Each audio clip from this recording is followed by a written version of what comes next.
नमस्कार, मैं सुरेंद्र प्रताप सिंह भारत मौसम विज्ञान विभाग की तरफ से हमारे साप्ताहिक मौसम चर्चा कार्यक्रम में आपका स्वागत करता हूं। आज 23 अगस्त 2023 को आइए प्रेजेंटेशन की स्टार्ट करता हूं। एक लो बना था जो नॉर्थ वेस्ट बे बंगाल में 17 तारीख को, जो जिसका मूवमेंट सेंट्रल इंडिया की तरफ हुआ, उड़ीसा और छत्तीसगढ़ होते हुए, और उसी के कारण जो मानसून रिवाइवल हुआ north east and central India में।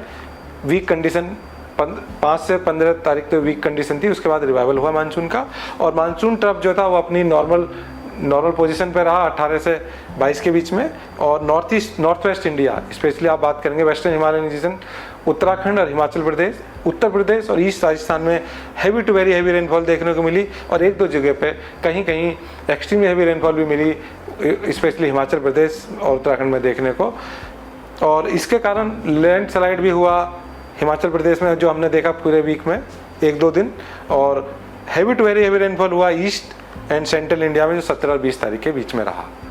और अब मैं वेदर सिस्टम की बात करूं लास्ट वीक की, तो आप देखेंगे जो WD है उसका मूवमेंट इंडिया की तरफ है, और इसी के साथ साथ जो मानसून ट्रफ है वो अपना ज़्यादातर वीक के ज़्यादातर दिन अपने साउथ में रहा नॉर्मल पोजीशन के। एक लो नॉर्थ वेस्ट वे पे बना था जो सेंट्रल इंडिया तक गया, उड़ीसा, छत्तीसगढ़ और MP होते हुए, जिसके कारण इस वाले पूरे रीजन में अच्छी बारिश देखने को मिली। और इसी के साथ साथ जो मानसून ट्रफ का जो ऑक्सीलेशन था उसके कारण उत्तराखंड, हिमाचल प्रदेश और UP और बिहार वगैरह में भी अच्छी एक्टिविटी देखने को मिली पूरे वीक में। और अब मैं ऑब्जर्व रेनफॉल की बात करूं पूरे वीक में, तो आप देखेंगे ये जो डॉट दिखा रहे हैं नंबर ऑफ डेज हैं कि पूरे 7 दिन में कितने दिन हैवी रेनफॉल हुई है। जैसे उड़ीसा में 6 दिन रेनफॉल हुई है, छत्तीसगढ़ में 4 दिन हैवी रेनफॉल हुई है, उत्तराखंड में 5 दिन हुई है, हिमाचल प्रदेश में 2 दिन हुई है। तो ऐसा पूरा दिखा रहा है कि कितने दिन एक्टिविटी वहाँ देखने को मिली है। इसी के साथ साथ अगर मैं इस वाली पिक्चर की बात करूँ तो आप देखेंगे कि जो रेनफॉल का ज़्यादातर एरिया कन्फ्लुएंट था वो उत्तराखंड, हिमाचल प्रदेश और नॉर्थ पार्ट UP वगैरह का, और सेंट्रल इंडिया में ही रेनफॉल और नॉर्थ ईस्ट इंडिया में रेनफॉल देखने को मिली है। और मैं अगर मानसून की रेनफॉल की बात करूं तो ये वीक 1 यानी लास्ट वीक की बात करें तो हम ये पूरे वीक में, तो आप देखेंगे कि जो टेबल बिल्कुल स्पष्ट दिखा रही है कि जो रेनफॉल का जो डिपार्चर है वो पूरे चारों पार्ट्स में, इंडिया के east, north east, north west, central और साउथ सदर्न पेनिनसुला इंडिया में सब जगह डिपार्चर नेगेटिव में है। और ओवरऑल कंट्री की बात करें तो -22% डिपार्चर है पूरे वीक में। और मैं पूरे सीजन की बात करूं अब 24 अगस्त तक, तो आप देखेंगे कि मिक्स है। ईस्ट नॉर्थ ईस्ट इंडिया में -19% है, और नॉर्थ वेस्ट इंडिया में +8% है, और सेंट्रल इंडिया और सदर्न पेनिनसुला में दोनों में ही माइनस है। ओवरऑल -7% डिपार्चर है अभी रेनफॉल का नॉर्मल से।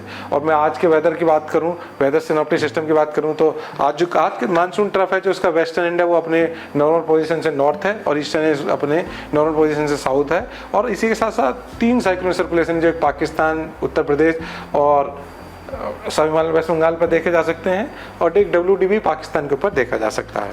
इसी के कारण आप देखेंगे जो रेनफॉल एक्टिविटी है डे 1 और डे 2 में लगभग वार्निंग जो है दोनों दिन एक जैसी है, कि ऑरेंज कलर दिखा रहा है हैवी टू वेरी हैवी, जो बिहार, सब हिमालय वेस्ट बंगाल और अरुणाचल प्रदेश, असम, मेघालय में होने की संभावना है। और heavy rainfall Uttarakhand, HP, east UP और झारखंड, GWB, उड़ीसा और नागालैंड, मणिपुर, मिजोरम में होने की संभावना है। इसी के साथ साथ तमिलनाडु में भी और अंडमान निकोबार में आज यानी 24 तारीख को हैवी रेनफॉल होने की संभावना है। और मैं डे 3, 26, 27, 28 की बात करूँ तो आप देखेंगे डे 3 में एक्टिविटी बहुत कम हो गई है, इंटेंसिटी भी कम हो गई है नॉर्थ ईस्ट में, लेकिन रेनफॉल एक्टिविटी चलती रहेगी 5 दिनों तक।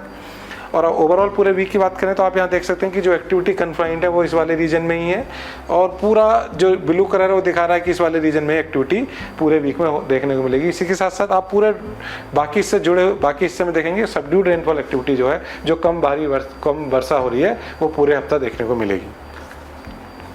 और अब मैं वीक 2 की बात करूँ, वीक 2 के रेनफॉल की बात करूं यानी 31 अगस्त से 6 सितंबर तक, तो आप देख रहे हैं कि जो एक्टिविटी इस वाले रीजन में देखने को मिलेगी, और जो ये देखेंगे तो इस वाले कन्फाइंड है, यहाँ पे रेनफॉल एक्टिविटी है।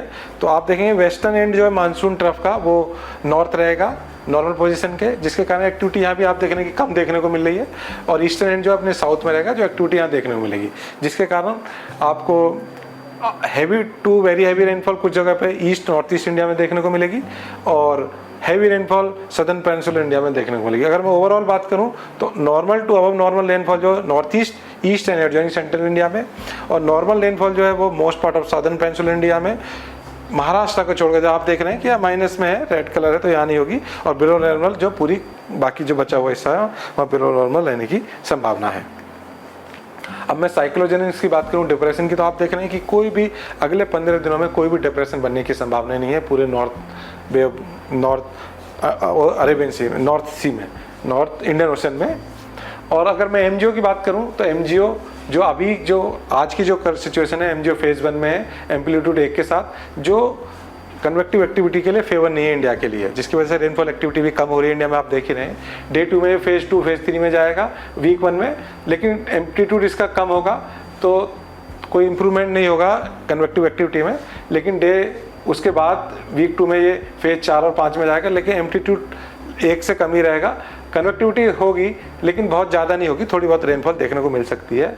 लेकिन आप देखेंगे कि जो सारे मॉडल हैं एनसीएमएल मॉडल, उनमें बहुत ज़्यादा मतलब एक जैसी वो फोरकास्ट नहीं दे रहे हैं, तो इसलिए इतना ज़्यादा कॉन्फिडेंस नहीं है एमजीओ में कि फोरकास्ट के लिए।